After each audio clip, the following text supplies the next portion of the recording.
উপস্থিত স্যাৰ নুশুনিলে ছাৰে উপস্থিতিৰ কথাটো নুশুনিলে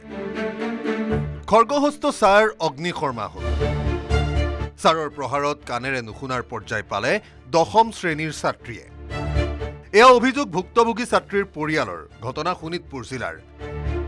বৰচলাৰ খুটাপুটা উচ্চ মাধ্যমিক বিদ্যালয়ৰ হবিবুৰ ইছলাম নামৰ এই শিক্ষকজন গ্ৰেপ্তাৰ হ'ল অভিযোগ অনুসৰি হবিবুৰে প্ৰহাৰ কৰিলে এগৰাকী 10ম শ্ৰেণীৰ ছাত্ৰীক নিৰ্মম প্ৰহাৰত ছাত্ৰী এতিয়া হাস্পতালৰ বিছনাত মূৰ আৰু কাণত নিৰ্বিচাৰ প্ৰহাৰ কৰাৰ অভিযোগ হবিবুৰ ইছলামৰ বিৰুদ্ধে ছাত্ৰীগৰাকীৰ অভিযোগ উপস্থিত ছাৰ নোকোৱাৰ বাবেই কৰা হ'ল প্ৰহাৰ ঘটনা সন্দৰ্ভত ভুক্তভোগী ছাত্ৰীৰ পৰিয়াল কাষ চাপিল মিছামাৰী আৰক্ষীৰ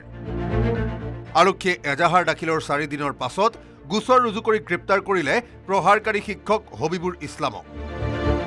চেকনিৰ আগৰ বিদ্যাগৈ কাণৰ পৰ্দা ফালি দিয়া পৰ্যায় পোৱা কেন্দ্ৰ কৰি ক্ষোভিত হৈছে স্থানীয় ৰাইজ যে এজন শিক্ষা য'ত শিক্ষাগুৰুৱে আপোনাৰ ল'ৰা ছোৱালীক শিক্ষা দিব সকলোতকৈ নিৰাপদ এটা স্থান বুলি ভাবোঁ আমি শিক্ষা অনুষ্ঠান আৰু সেই শিক্ষা অনুষ্ঠানতে আমাৰ এজনী ছোৱালীক আজি নিৰ্মমভাৱে আচলতে আখুৰিক বুলি ক'ব লাগিব এইটো আখুৰিক অত্যাচাৰ কৰা হৈছে যে ল'ৰা ছোৱালীয়ে কিবা কাৰণত স্কুলত ভুল কৰিব পাৰে বা